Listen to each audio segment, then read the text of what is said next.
नाहेन्द्रहाराय त्रिलोचनाय भस्मांगरागाय महेश्वराय नित्याय शुद्धाय दिगंबराय तस्मै नकाराय நமः சிவாய.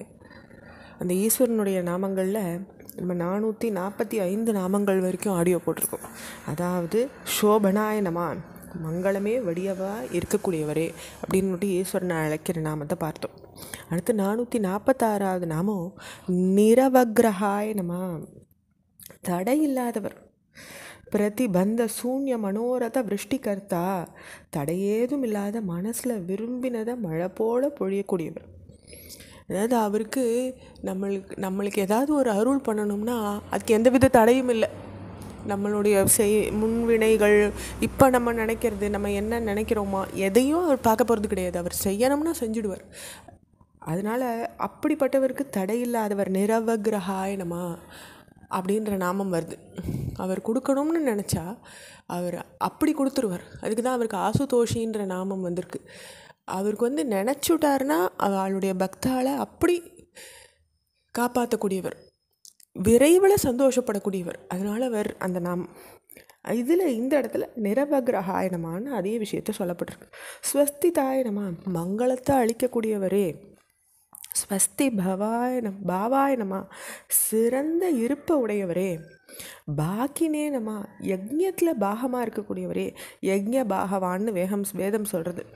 அதே விஷயத்தை தான் இங்கே பாக்கினே நமான்ற நாமாவளியும் சொல்கிறது.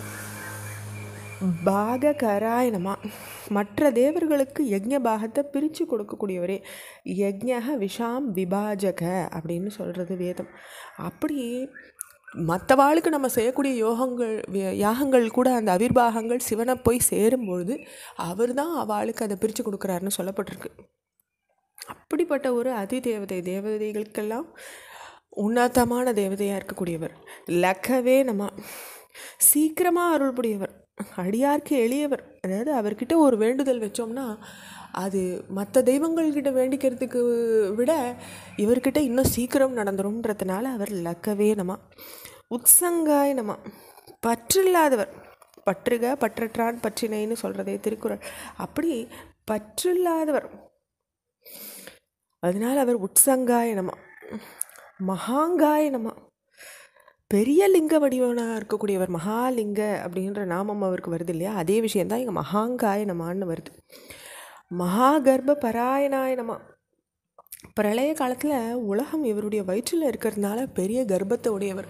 அதாவது உலகத்தையே கர்ப்பத்தில் வச்சுக்கணும்னா அவருடைய கர்ப்பம் பெருசாக தானே இருக்கணும், அந்த கர்ப்பத்துடையவர். அதனால் மகாகர்ப்ப பராயணாய நம.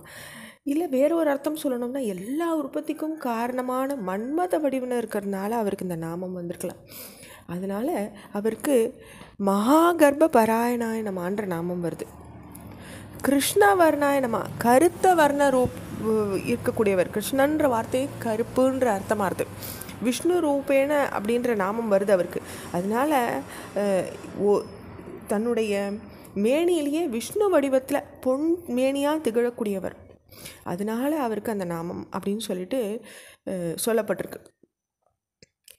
சுவர்ணாய நம, அழகான வர்ணம் உடையவர். அவருடைய வர்ணத்தில் ரொம்ப அழகான இருக்கக்கூடியவர். சாம்ப ரூபேனன்னு சொல்லியிருக்கார். அம்பாளோட கூடின வடிவத்தில் அவர் ரொம்ப அழகான வர்ணத்தில் இருக்கார் அப்படின்றதுனால அவர் சுவர்ணாய நம. சர்வ தேகினாம் இந்திரியாய நம, எல்லா பிராணிகளுடைய இந்திரியங்களையும் இருக்கக்கூடியவர். சர்வ தேகினாம், எல்லா தேகத்திலும் இருக்கிற இந்திரியங்களாகவும் சுவாமி தான் இருக்கார். அதனால தான் அவருக்கு சர்வ தேகினாம் இந்திரியாய நம. மகா பாதாய நம, பெரிய கால்களை உடையவர். மகா ஹஸ்தாய நம, பெரிய கைகளை உடையவர். மகா காயாய நம, பெரிய சரீரம் உடையவர். ஏன் உலகத்தையே தாங்கிட்ட கொண்டவர் ஆதனத்தினால அவருடைய காயம், அதாவது அவருடைய சரீரம் ரொம்ப பெருசாக இருக்குது. மகா காயாய நம. மகா யசசே நம, பெரும் புகழ உடையக்கூடியவர். வேதங்களும் புராணங்களும் ஆகமங்களும் எல்லாம் அவர் புகழத்தான் பாடுறது. அதனால் அவர் புகழுக்கு ஒரு முடிவே இல்லை. அதனால் அவர் மகா யசசே நம. மகா மூர்த்தனே நம, பெரிய அளவுடையவராக இருக்கார். விஷ்ணுவாலும் பிரம்மாவாலும் கூட அவருடைய அடி முடியை காண முடியாதுன்னு புராணங்கள் சொல்லிருக்கு இல்லையா. அதனால் அவருடைய மூர்த்தம் அவ்வளவு பெருசு. அதனால் அவர் மகா மூர்த்தினே நமக்கு பெருந்தலையுடையவர். மகா மாத்ரியாய நமக்கு பெரிய அளவுடையவர். இதோட நம்ம 463 நாமங்களை பூர்த்தி பண்ணிக்கிறோம். ஓம் நம சிவாய.